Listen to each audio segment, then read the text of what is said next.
Welcome to this new video on Forza Horizon 6, where I'm bringing you some gameplay with the new Ferrari F80, a car that was added to Forza Horizon 6 with the July 14th, 2026 update. This car was highly anticipated because, for now, we don't have it in many games. We do have it in the Crew Motor Fest, which I think was the first to add it to its list of cars. Forza Horizon 6 is the second one. I don't know of any other really mainstream games like this that also have the Ferrari F80. Anyway, in Motorfest, if I'm not mistaken, this car is a free car that everyone can unlock just by playing the game, by completing the playlists, and let's say the missions related to this car. Whereas in Forza Horizon 6, the developers chose to make it a paid car since this car was added in the Italian car DLC pack. Just so you know, this pack adds 4 cars: the Ferrari F80, which we're going to test today, the Alfa Romeo Giulia GTM, which we'll test in the coming days. So make sure to subscribe if you're interested in the other cars from this pack and if you want to see the other test videos about them. Also, the Ferrari 275 Spider. Maybe we'll test it, maybe we won't. It will depend on whether you want to see it or not. And also the Alfa Romeo 048 SP, which we've already tested in a video on the Top Gear Kinex track. And it's a rocket. It's really one of the best cars in the game.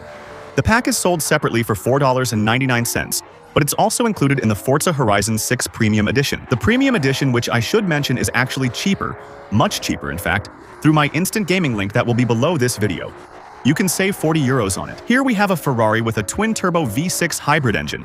It's a car that puts out around 1,150 horsepower. However, it's quite heavy. This car weighs 1,100 kilograms. And honestly, you can feel it. I don't think the car is very agile in corners. Sure, it accelerates well. Of course, with 1,100 horsepower, it's a rocket in a straight line. 0 to 100 in 2.5 seconds and a top speed over 400 km/h from the factory. Hard to complain about that. On the other hand, when it comes to handling, yes, the car brakes well, and yes, it handles pretty well once you're up to speed. I think it has quite a bit of aerodynamic downforce, so it's a car that takes high-speed corners really well. However, at medium and low speeds, I find that the car isn't very maneuverable. The rear feels a bit heavy and tends to drag the car through the corners. It's not very pleasant. It makes the car feel a bit understeery at the beginning of the corner and oversteery at the end of the corner. It's not something I particularly like. However, I have to say our lap time is impressive. 227.685 in stock form ranks us in the top 3. I don't know if it will stay in the top 3 fastest cars once it's upgraded, but in stock form, it's true that it's still pretty fast. It's a car that we're going to be able to upgrade, and we can already swap it. So the base car is all-wheel drive, but we'll be able to swap in several different engines. There are some pretty interesting options, engines that you don't necessarily see on a lot of cars. I think there's a way to make something pretty OP with it in that regard. It's a car that's a bit customizable. You can put the Forza kit on it to get more aerodynamic downforce. So that's good too, because we're still dealing with a car that, in my opinion, once it's well upgraded, is going to reach really high speeds. Yeah, wow. Okay. Yeah, it's more serious than I thought. Yes, all right. Yes, all right, okay. Yeah, but the sound is much cooler. I'm not really a fan of the sound. The stock V6 of this car sounds a bit like a modern F1 V6, which I don't think is the coolest style. But now, with the little modifications we've made, I think it's immediately a lot more interesting. But as for the car, it's an X-Class. So we're dealing with a monster here. At first glance, if we just look at the numbers given by the car, we're really dealing with quite a little rocket. Funny thing, you can install the race gearbox and still keep all 8 gears by default, but you can also put in a 6-speed racing gearbox, which is a little odd. It's not something you can often do in the game, so that's pretty cool. And then we have tires that we can put on slicks, so I'm gonna check something. 1.47 from 7,202, 1.86 from 58. Sometimes you really have to check on all the hypercars when you're checking the tires. There are 2 types of slicks. Some are better than others. Sometimes it's the first ones, sometimes it's the second ones. It really depends on each car. So now, normally we've got a pretty good starting point performance-wise. And I wanted to show you another little thing. So I have, actually 3.2 lateral Gs. Okay. Well, it's potentially a very good hypercar. Previously, hypercars in the game didn't handle as well as the top cars, but now they're actually quite good. But where I wanted to show something that's pretty fun is that on this car, they've left the option, if I'm not mistaken, so hold on. Let's check this out. Normally, the developers have left the option to change the color of the little black strips at the front of the car. I know there are a lot of people who don't like this strip on Ferraris who think it's not good looking. So you can do several pretty interesting things. You can choose to have the car in a solid color, really without any strip, let's say, of a different color at the front. Or you can decide to paint the strip separately. If you want to have, for example, I don't know, a blue strip instead of a black strip on a yellow car. There you go. There are a few options. It's true that I didn't show you the original paints, but there is still some choice. There are some pretty nice options, even though, personally, I left it in red. I think that's really the color that suits it best. That one. That's cool too, you know? It's true that the red like this looks nice, the orange also looks pretty good, but I think we're going to stick with the yellow. So that's still pretty fun, you know? It's true, I wonder how Ferrari could accept that, because this black trim at the front of the car is really part of the car's visual identity. Ferrari isn't fond of people customizing their cars, so I'm surprised they allowed us to remove the feature that's key to their visual identity.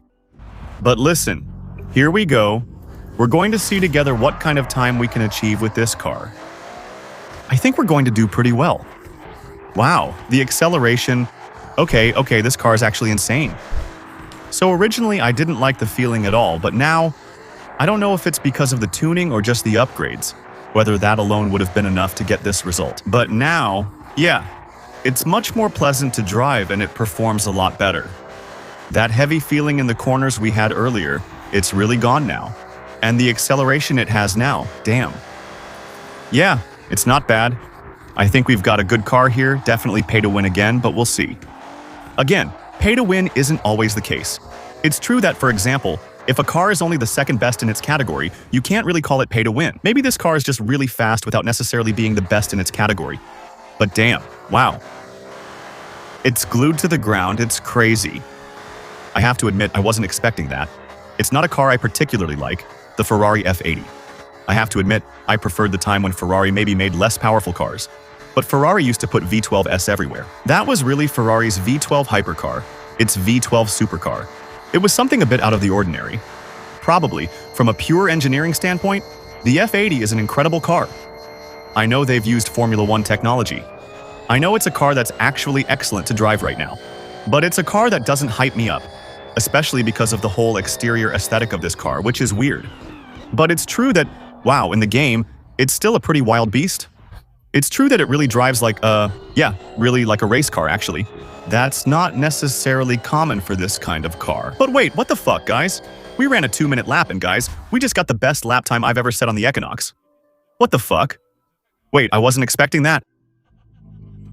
I'm shocked by how fast this thing is, actually. What the hell is this, guys? This is like a super rocket from hell, seriously. I wasn't expecting that. I didn't expect it to be so loud, actually. The car has no flaws, so it's overpowered. Its only flaw is not being a V12. But at the same time, if having a V12 makes it heavier and less maneuverable in corners, maybe we actually lose more than we gain. Honestly, it's an excellent car, though it lacks the game's best handling and top speed. But actually, it's so good at both that it makes for a car that's extremely high-performing.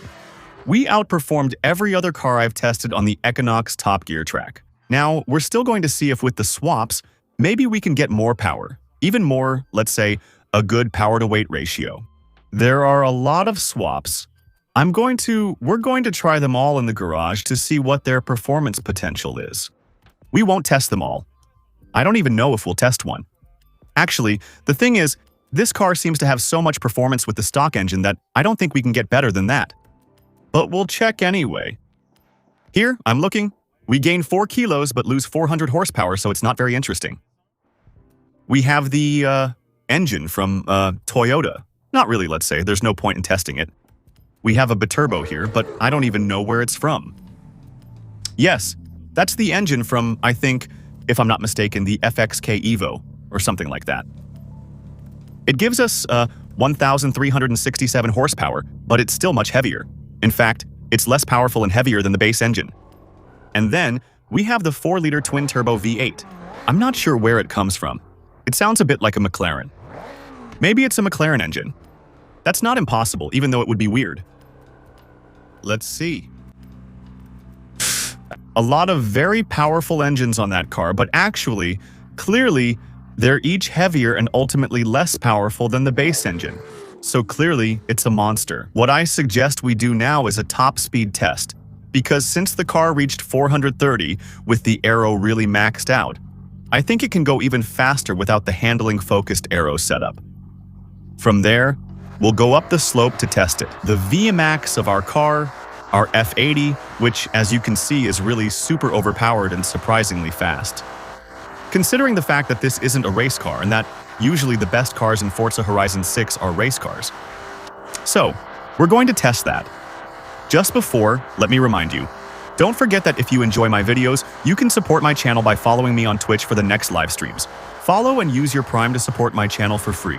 It really helps. I'm streaming live twice a week on Forza Horizon 6. We do a lot of things in multiplayer, so don't hesitate to come and give a little support like that. It always means a lot. Alright, let's go. Let's see if we can hit 480, maybe 500, we don't know, right? Knowing that 480 is possible, we just have a downhill, but we don't have modified physics like we did in Horizon 5 on the downhills where we had different gravity.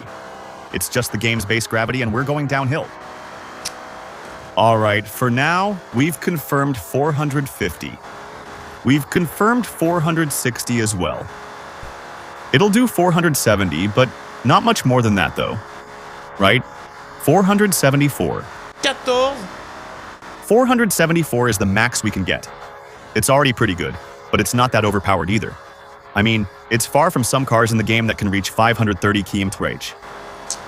So yeah, in the end, the F80 is ultra overpowered, much more than I thought, extremely high-performing, but not the best in a straight line. I hope you enjoyed the video. See you tomorrow for the next one. Bye.